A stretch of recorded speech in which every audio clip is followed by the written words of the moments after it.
After spending 2 years in forming a nonprofit, my spiritual director and I discerned that it was time to return to school.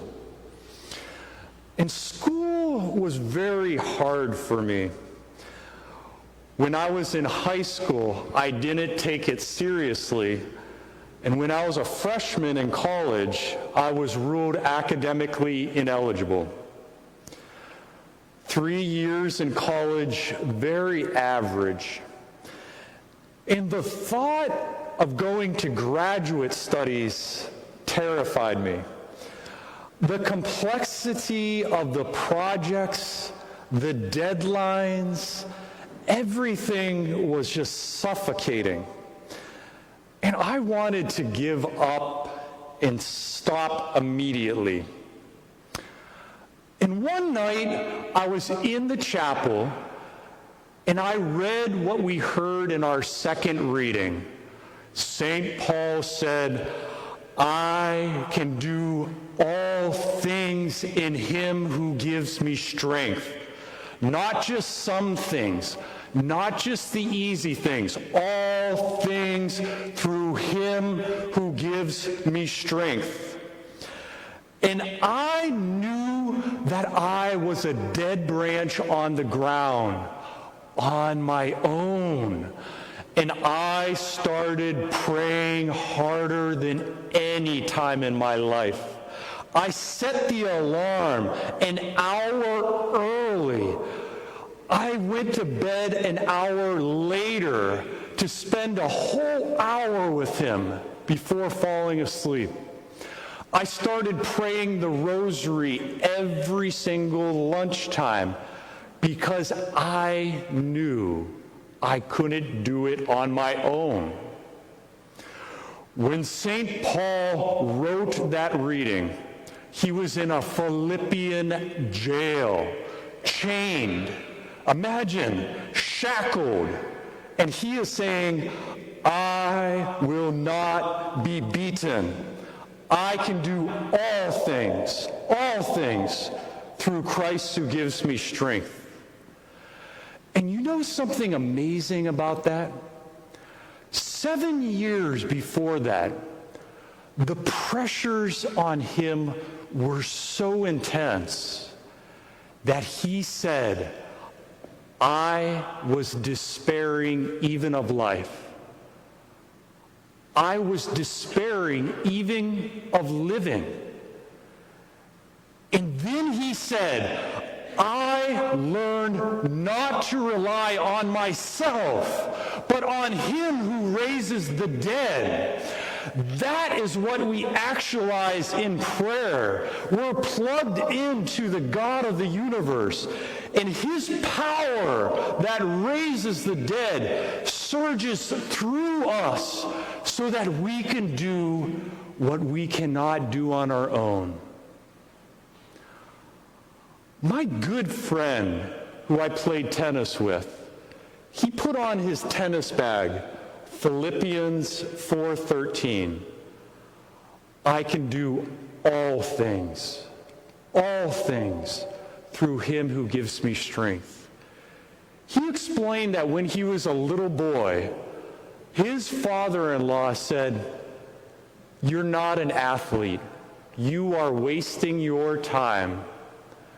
But in Sunday school, he heard that message, that with the God of the universe, he could scale any wall and break through any barrier. And with a lot of prayer, a lot of practice, he went on to play number one on his college tennis team. He went on to win the Rolex Invitational, which drew all the large, small schools in the Midwest. He knew the secret. Rely not on himself and pray. When I was in graduate school, I would pray before every paper I wrote. I would pray during writing it, and I would pray afterwards. Before every test, I took it seriously. I prayed. During the test, I was praying. And after the test, I was saying, thank you, Lord, for getting me through that. Prayer is what the engine of the motion is. It's what gets us energized. It is what gets us plugged into this God who breathed the stars into existence. And this is the invitation for you and I today. Are we going to go through life relying on our miserable strength? Or are we going to pray harder, more intensely, more frequently, with greater urgency, expectation, and intimacy? To rely not on ourselves, but on Him who raises the dead. Did you hear what was proclaimed in today's gospel? The king sent out his servants. He sent them on a dangerous, difficult, and vexing mission. What happened? They were rejected. They were ignored. They were mistreated. And what finally happened? They were killed. But what did the king do?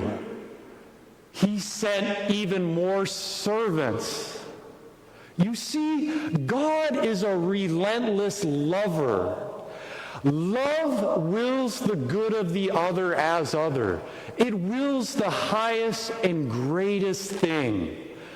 And when you're in love, you could break through any barrier. You could scale any wall because love is in the will. Love is in the decisions you and I make. That is why when we are discouraged, exhausted, when we're hurting physically, when everything is going wrong, we could be like that young man who put Philippians 4:13 on his tennis bag. I can do all things through Christ who gives me strength.